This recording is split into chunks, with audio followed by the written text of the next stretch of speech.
All right, this is the lesson we had on Pythagorean theorem, and I'll go through a few examples. Basically, this is the only thing you need to know for the lesson is the Pythagorean theorem, and you probably learned it in middle school, but we'll go and talk about it again. It only applies to a right triangle, so you want to make sure that if you're dealing with Pythagorean theorem, you are dealing with a right triangle. And then the other important part is to be able to identify your hypotenuse. It is going to always be directly across from your right angle. It is always the longest side of the triangle, and it will always be then positioned by itself. So you're going to keep the legs A and B on one side. The hypotenuse is always going to be on the other side. So if you square one leg, square the other leg, they will equal the hypotenuse squared, and that is your Pythagorean theorem.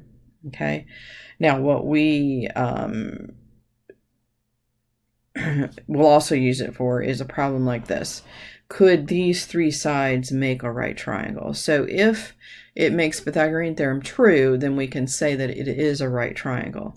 So how do we do this? We don't have a picture, we don't have anything to go with, we just have three sides. Well, what did I say? We know that the hypotenuse would be the longest side. So we're going to set this up by itself, and we're going to have 3 squared is one leg, the other leg is 4, and the hypotenuse would have to be 5. If this is true, then we can say that it is a right triangle. 3 squared is 9, 4 squared is 16, equals 5 squared, which is 25. 25 does equal 25, so we can say yes, this is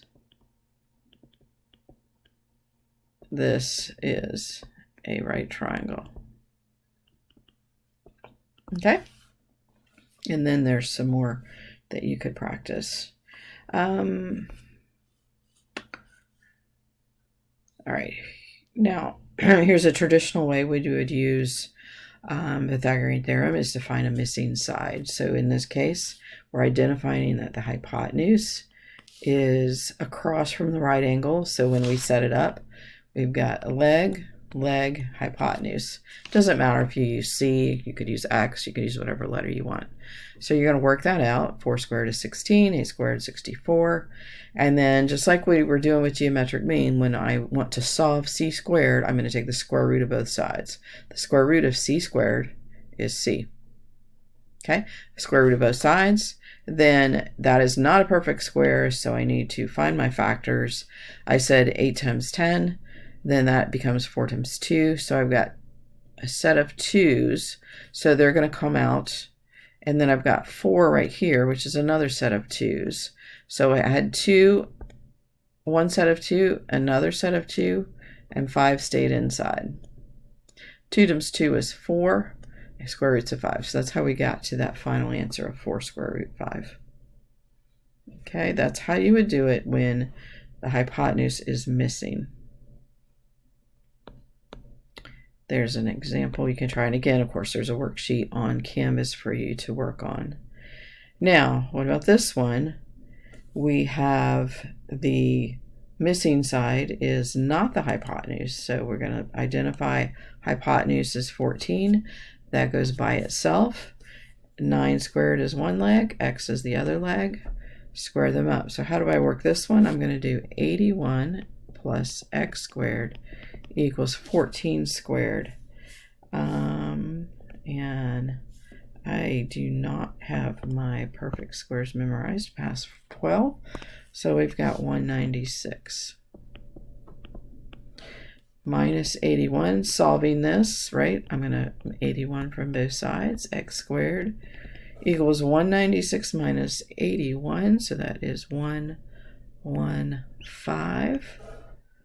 Okay, I'm going to double check that that's not a perfect square, which I don't believe it is. And square root of that is 10 point something. So I'm going to find out its factors. So let's write up here, we're going to x equals the square root of 115. Okay, what makes it? Well, I know it ends in 5, so that's a good place to start. 5 goes into 115 23 times. Think about what are the factors of 23.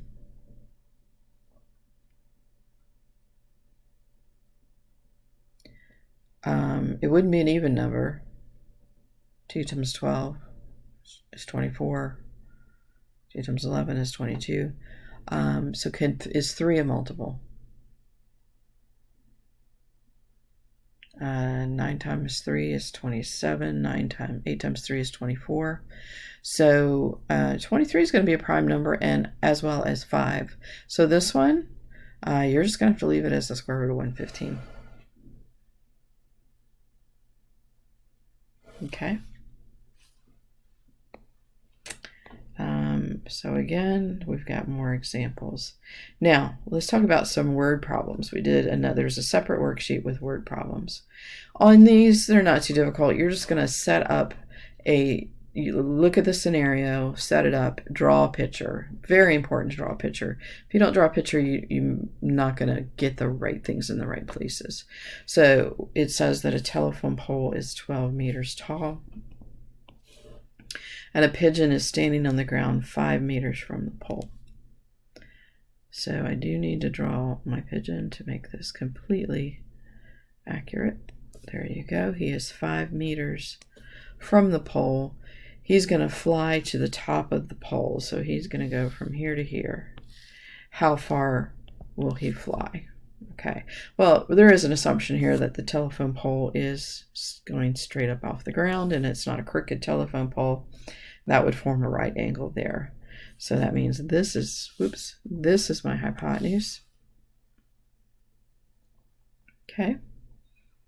So that means leg squared plus leg squared equals hypotenuse squared. 25 plus 144 equals x squared. And this becomes 169 equals x squared. So take the square root of both sides. I believe that is 13 squared, but we're going to double check so I don't mess anything up. 169 square root, yes, that is 13.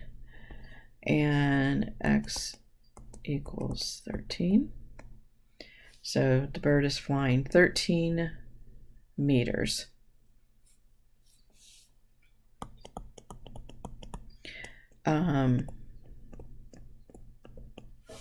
Okay, we'll set one more of these up just for another example. Mr. A, that is going to be our teacher down the hall who wrote this PowerPoint. Mr. Aparicio wants to go to the movies. He drives north on 1st Street for 7 miles. So we're going north 7 miles. Then drives directly east on 110th Avenue for 24 miles. If he had taken Palm Drive from the start, he would have driven straight to the movies. How far is it between his starting position and the movies on Palm Drive? Okay, so here's our right angle. We're wanting to know what this is. So the setup would be 7 squared plus 24 squared equals x squared. This is hypotenuse is still the x value. Okay, so you're going to square both of those and then take their square root. You set up a different one. All right, Lucy is doing her first zip line. The zip line is 200 feet long. So we're actually going 200 feet on the zip line. Oh, no, I'm sorry, 20 feet long. I read that wrong. The distance from the base of the zipline tower, so we got a tower holding up the zipline, from the base of the zipline tower to the finish is 15 feet. How high up is the tower? Okay, again, we're assuming that this tower is straight and not a crooked tower. We're going to then look, this is the hypotenuse. So we've got 15 squared plus x squared equals 20 squared. 15 squared